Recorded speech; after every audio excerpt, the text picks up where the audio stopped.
Vous l'avez entendu ?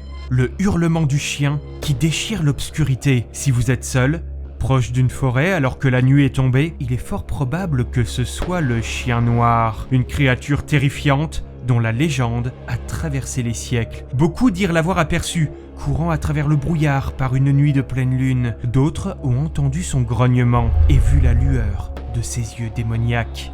Amis des cauchemars, fermez bien vos portes et éteignez les lumières. Ce soir, je vais vous parler de quelque chose d'effrayant. Et comme vous allez le voir, il n'y a parfois qu'un pas entre notre monde et celui des ténèbres. Si vous n'avez pas trop peur, alors prenez place et préparez-vous à entrer dans un monde entre lumière et obscurité, car c'est l'heure de la séance de minuit.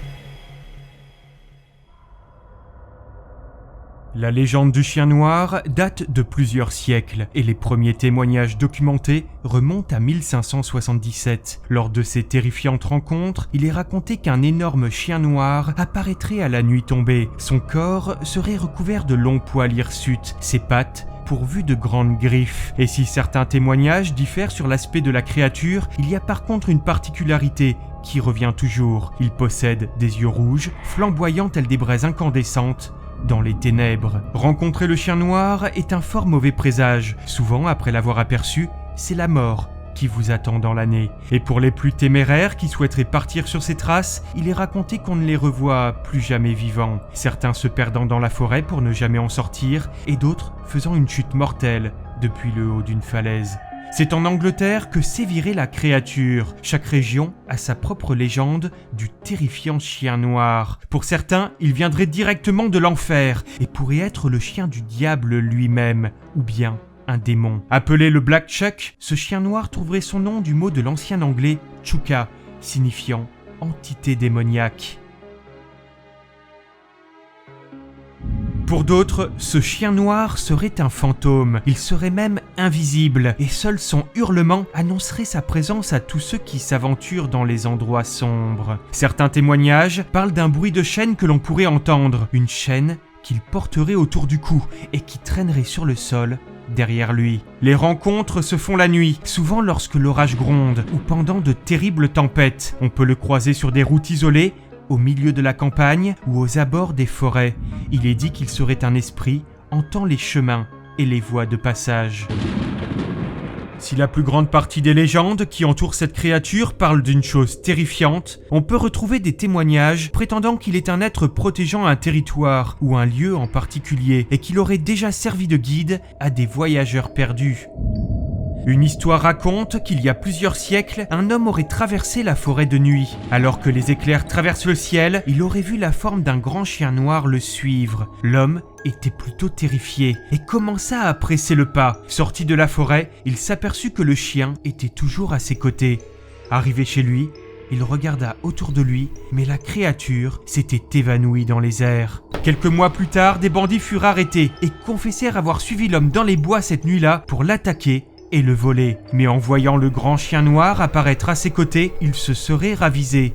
La présence de cet esprit lui aurait alors peut-être sauvé la vie.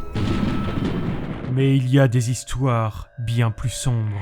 Le 4 août 1577, durant une terrible nuit de tempête qui dévaste tout sur son passage, les villageois trouvent refuge dans l'église Sainte Mary. Tout le monde se pensait à l'abri, derrière les larges murs de l'édifice religieux.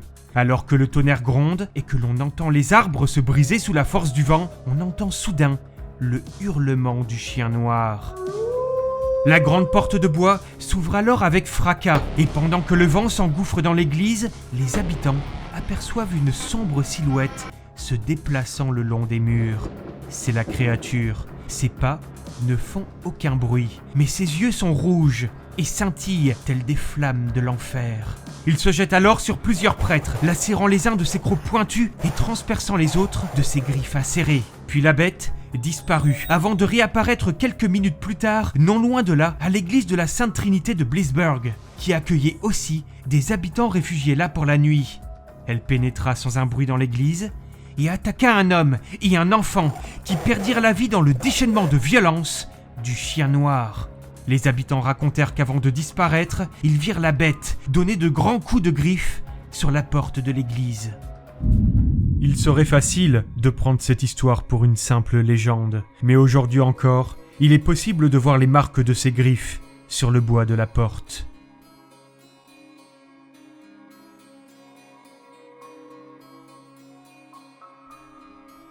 Mais là où les choses deviennent encore plus troublantes, c'est qu'en 2014, durant des fouilles archéologiques à l'abbaye de Leston, qui se trouve à quelques kilomètres de l'église de la Sainte Trinité, des chercheurs découvrirent un étrange squelette, celui d'un immense chien qui aurait mesuré près de 2 mètres de long. Après analyse, il est apparu que le chien aurait été enterré ici il y a un peu plus de 400 ans. Se pourrait-il qu'il s'agisse de la créature, du grand chien noir qui avait tant terrorisé la population avant d'être tué et enterré, traversant ainsi les siècles au travers des légendes. Si ces histoires ont leurs racines au Royaume-Uni, elles se sont aussi exportées aux États-Unis et l'on retrouve une histoire de chien noir dans un campus de la Nouvelle-Angleterre. C'est en 1890 qu'est construite une immense demeure privée près de Boston. Elle devint, bien des années après, un campus universitaire. Plusieurs étudiants affirmèrent avoir entendu des bruits étranges venant du grenier, comme si des meubles bougeaient tout seuls. Une étudiante raconta avoir vu le chien dans sa chambre. S'il était toujours noir, il n'était pas de la même taille, car c'est ici un tout petit chien noir qui apparut. Elle le vit assis sous son bureau, et il l'a fixé droit dans les yeux, avant de disparaître quelques secondes plus tard en s'évaporant dans les airs. Le chien apparut plusieurs fois et les bruits continuaient sans qu'aucune explication ne soit trouvée. En 2001, Lorraine Warren vint enquêter sur cette histoire et elle ressentit qu'il s'était passé quelque chose de dramatique dans ce lieu. Une personne s'était pendue dans le grenier, une autre s'était défenestrée et leur esprit continuait de hanter les lieux. Quant à l'animal, elle comprit qu'il s'agissait de l'esprit d'un petit chien qui trouva la mort dans l'une des chambres et qu'il continuait à apparaître, peut-être face à ceux qui pourraient lui donner un peu d'affection. On retrouve également une autre légende, celle du petit chien noir qui hante les montagnes du Connecticut. Il est dit que celui qui apercevra 3 fois ce chien mourra dans la journée. Un homme avait aperçu une première fois ce chien lors d'une randonnée. Plusieurs années après, il revint faire de l'escalade dans le même endroit avec un ami et aperçurent à nouveau le chien noir sur leur chemin.